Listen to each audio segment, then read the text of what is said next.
Falando um pouco mais sobre a estrutura de controles, nós temos outra forma aqui de você fazer, que é com o switch.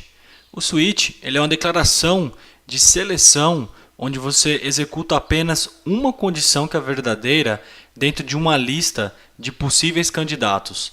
Então, eu vou usar aqui o Visual Studio com aquele mesmo código que nós estávamos fazendo e nós vamos fazer aqui de uma forma diferente.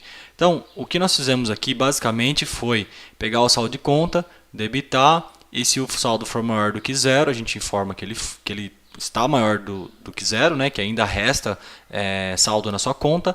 Caso contrário, ele fala que o valor está negativo. Agora, vamos imaginar a seguinte situação. Ó. Vamos comentar esse código aqui, para que o compilador não leia ele, e vamos fazer o seguinte código. A sintaxe desse comando aqui, desse statement, é o switch. Você dá o switch, e aí eu vou dar uma dica aí para vocês. Para ele completar o comando aqui para você, você vai apertar a sua tecla Tab do teclado duas vezes. Veja, ele já cria aqui para você.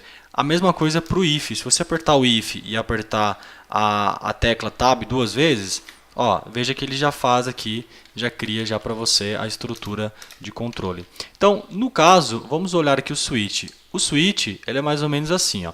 Você vai falar o switch e vai falar qual que é o valor que você vai olhar. Nesse caso aqui, nós vamos olhar o valor debitar. Tá? Então, aqui no valor... Desculpa, nós vamos olhar o saldo conta. Então, aqui no saldo conta, nós vamos colocar ele aqui dentro. Saldo conta. E aí o switch ele vai ficar olhando para essa variável. Tá?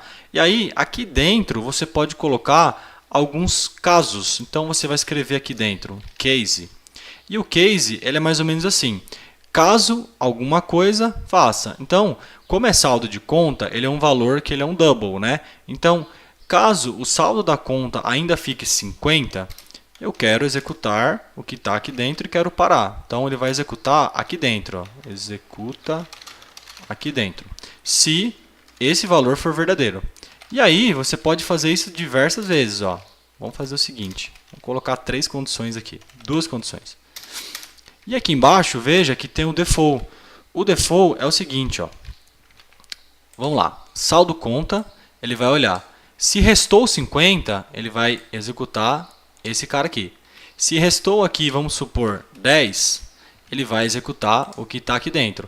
Então, de 0 a 100, nós temos aí, se a gente fosse tirar de 10 em 10, né, nós teríamos 10 possibilidades. Tá? Só que se resta 50, ele ia cair aqui. Se resta 10, ele caía aqui. Se resta qualquer outro valor, ele vai cair aqui. Então, normalmente, esse switch ele é criado dessa forma. Quando você tem algumas opções dentro do seu código, mas não todas, né? Algumas opções, e aí você quer falar o que você vai fazer se acontecer aquele determinado valor. Tá? Então, aqui a gente poderia escrever, sei lá, console.write, vamos falar assim, você debitou 50 da sua conta. Por quê? Porque se restou 50 e eu tinha 100, ficou só 50. Aqui embaixo, se restou 10 de 100, é porque ele tirou 90. E qualquer outra operação, ele vai cair aqui dentro do default. E aí aqui a gente pode fazer, você debitou, aí aqui como vai ser dinâmico, a gente não sabe o que ele vai digitar, a gente coloca aqui, né, dentro da string e vamos passar o valor ali de debitar. Porque aí a gente vai saber o quanto que ele debitou da conta. Tá? Então, mais uma vez, só para ficar claro. Aqui em cima ele pega o valor, converte, tira do saldo da conta o que foi debitado. E aí ele vai olhar para o saldo da conta, que é o que sobrou. Então, se ele tirou 50 de 100, vai cair aqui. Se ele tirou 90 de 100, vai sobrar 10. Então, ele vai entrar aqui.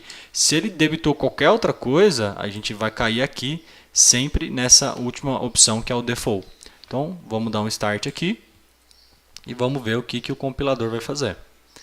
Vai abrir a telinha preta aqui do MS-DOS. Beleza, então ele está falando, digite o valor para debitar da sua conta. Então, vamos fazer o primeiro cenário, que é o de 50. Eu vou colocar 50 e vou dar um Enter. Veja, ele caiu nessa condição aqui. Você debitou 50, certo? Agora, vamos colocar aqui, ó, vou dar um play de novo, dar um start de novo. Eu vou tirar 10, então vai sobrar... vai debitar 90, né? Vou debitar 90 para sobrar 10. você debitou 90 da sua conta. Ele fez 100 menos 90, ficou 10, e aí o 10 entrou nesse case aqui, certo? E agora é a última opção, que é do default, ou seja, qualquer valor diferente de 50 ou de 10. Então, vou falar assim, põe 20 aí. Beleza, ele entrou no terceiro caso, você debitou 20 da sua conta. Por quê? Porque não restou 50, nem restou 10, restaram 80. Então ele entra nesse default aqui. Então é dessa forma que você utiliza o comando switch. Quando você tem alguns possíveis valores e você quer ter certeza desses valores. Se for 50 eu quero que faça isso, se for 10 eu quero que faça isso, se for qualquer outra coisa, pode seguir um fluxo normal aí.